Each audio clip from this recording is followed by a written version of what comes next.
This video gives you the truth about Luca Doncic's first postseason. He's proved both his doubters and haters wrong by hitting an all-time great game winner and becoming the first player with 43 plus points, 17 plus rebounds, and 13 plus assists in a playoff game.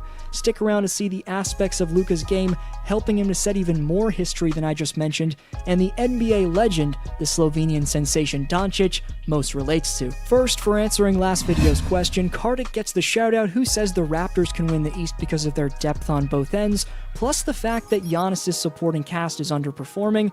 Thanks for every single answer. The question's coming up for next video's shoutout. Whether it was Doc Rivers letting Reggie Jackson switch onto Luca on the final play, or some mysterious then straight up ruthless actions from Marcus Morris, I'll get to all the ways the Clippers have shown blasphemous disrespect towards Luca, but before delving further into Luca's historical NBA playoff inception, if you're unaware of how underestimated Doncic was in the 2018 draft, then you need to see this 1 minute and 20-second clip of pure garbage projections and utter disrespect from those making a living to go in front of the world on national television to give professional basketball analysis. I'll warn you, the footage is wonky and of course the takes are cringy, so try to hang in there, but here's what the quote-unquote experts had to say about the Slovenian. Tell me about His Luca Doncic. feet is slower than rush hour traffic. That's my takeaway. He doesn't pop athletically. The athleticism, that's the problem. The lack of athleticism. Yeah, it doesn't have it. Doncic at 6'7" will get exposed for all of the inadequacies that Dirk. He struggled with quick defenders. Dirk's not a great athlete. No. Dirk does have explosive quickness, right?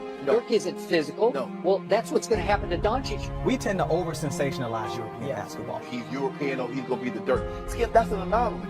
It sounds like you're saying Luca will not be like a perennial all-star type player. But if he, I'm not saying Luca is setting the NBA world on fire. I'm not sure he's going to be a dominating NBA player. I don't believe he's a lottery pick. not a lottery pick. No, I don't. Wow. DeAndre Ayton is going to be the #1 overall pick, but it's incredibly important that the Phoenix Suns don't mess this up. I don't give a damn about how this kid in Europe looks. Yeah, I'm not loving what I'm hearing about Luca then. This kid's he's better than Ricky Rubio, but he doesn't look special to me. It turns out elite passing and dribbling ability, combined with a sensational basketball awareness, make up for not having top-notch speed and dunking. Who knew? Mavs owner Mark Cuban certainly did. That's why Dallas traded up from the 5th to 3rd pick back in 2018, giving up their first-round pick in the following year to do that. But the real reason those national TV takes you just saw were so off the mark is because there's a reason top scouts speculated whether Luca Doncic could get selected as high as #1 overall. It was because since the young age of 15, he'd been playing in the EuroLeague, aka the second most competitive basketball league in the entire world.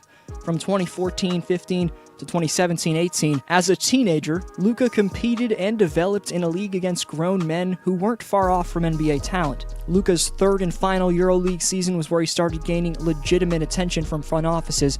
He led Real Madrid to the EuroLeague championship and was league MVP, so it's tough to see what drove those analysts I just showed you to give those brutal takes. It was easy to assume the experience leading his team to a title in the EuroLeague benefited him in the NBA and of course just in his first playoff appearance.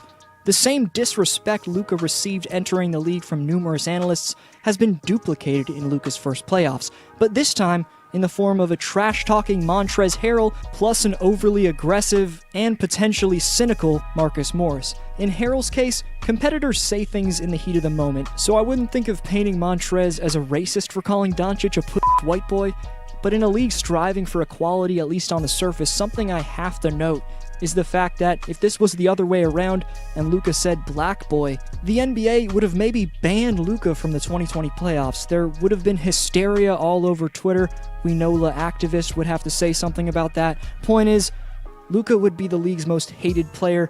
Harrell wasn't suspended or fined by the league, apologized to Doncic, and rightfully there were no hard feelings. Then there's Marcus Morris, who firstly denied initially stepping on Luca's ankle. You're seeing every angle of the play right now. I'll let you be the judge if Morris is guilty here. It's tough to say.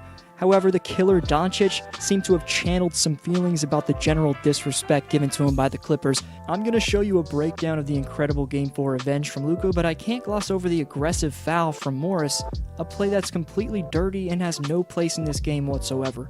The foul's been memed all over the internet. I'll admit those memes are hilarious, But you know what wouldn't be funny? The best, most marketable young player in our league, and a definite top 10 player, getting permanent eye damage on a play like that. In the first 2 games of the Clippers-Mavs series, Luca passed Kareem Abdul-Jabbar to break the NBA record for the most amount of points scored in a player's first 2 playoff games. And here you can see the size of Doncic. His handles on a string and poise are just overwhelming for Jackson. Time after time, Luca just exposed Reggie and really all of the Clippers' reputable defenders, which earned him some respect from Kawhi Leonard. Sum up the battle your team had against Luca in this series. I mean, he's a great player. I think his first playoffs, battled every minute he was out there on the floor, didn't back down, led his team every game, and, you know, he did a hell of a job out there. Luka's gruesome Game 3 ankle injury left him questionable for the next game, and missing Porzingis, the Mavs' chances looked bleak. But Doncic strapped up for Game 4 on a hobbled ankle and continuously maneuvered through scrambling pick-and-roll defense. On this possession, with Lou Williams seeming to be blocking the passing lane to the corner, 90% of creators would just see 2 plays to make.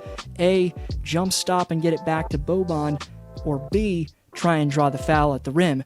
Instead, Luka somehow whips this bullet of a pass through the outstretched arms of Lou Will to get Timmy Hardaway a wide-open triple in the right corner. In the third quarter, off a flare screen, Luka puts Reggie on skates and then calmly steps back for a deep-range bomb. Then it was utter dominance down the stretch, as I'll walk you through a few more instances of Luka magic before the rest of the records contended with and broken from Doncic in these playoffs. Up 4, Luka forces Lou Williams to switch onto him. Luka puts his eyes on the rim and baits Lou Will with 2 simple hesitation dribbles, but instead of attacking the rim, steps back to display his ridiculous shooting range. LA still forced OT though, and down 2 with 54 seconds left in the frame, Luka blows past Kawhi in a scramble, uses a polished in-and-out dribble. Morris still contests the shot very well, but Luka hangs in the air off his healthy ankle to make this lay-in look easy.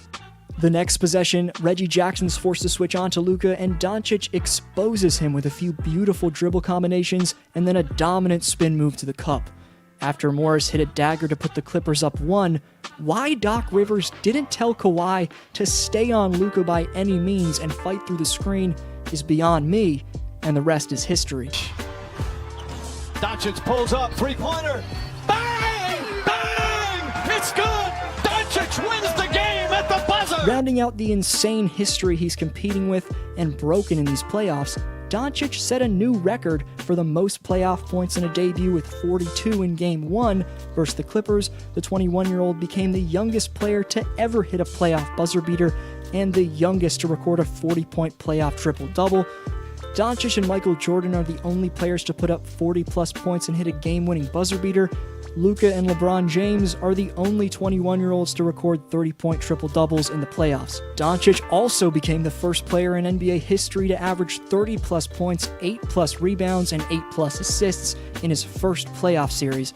And lastly, Doncic's 28-footer game-winning buzzer beater is the second longest in playoff history, behind only Portland Trailblazer guard Damian Lillard's 37-foot three-pointer against Oklahoma City. Even though Mark Cuban said he doesn't want Doncic compared to other NBA legends, let's ignore the Mavs owner and look at a combination of legends that Luka relates to. With the way he's going off, you could make the case that Luka's on a path to have a Michael Jordan-type impact on the league, but let's focus on the aspects of his game that most compare to a couple all-time greats. After his 43-17 beasting, Mavs coach Rick Carlisle related Luka to a combination of Jason Kidd and Larry Bird, saying, quote, "Both Kidd and Bird are from the same fabric competitively. Their will to win and resourcefulness. It's not just about putting the ball in the basket, it's about giving teammates confidence," unquote. While comparing Doncic to a hybrid of those two players is pretty on point, I'll give Doncic a more creative and modern comparison. I think the Slovenian relates to a mix of LeBron James and Manu Ginobili. Of course, he doesn't have the springiness of LeBron, but in terms of Luka's playmaking vision and ability to glide through pick-and-roll scenarios at his size, he relates pretty strongly to LBJ. The reasoning for the Manu comparison comes down to Luka's crafty finishing, just his ability to maneuver into the paint, get his footing, and then continuously drain buckets, no matter how awkward they seem. If you enjoyed my content, for more NBA predictions, stories, and rankings, hit subscribe, and for a chance at next video shoutout, let me know how good you think Luka can be and why. My name's Adam, call me D-Flow, thanks so much for watching, and I'll see you next video.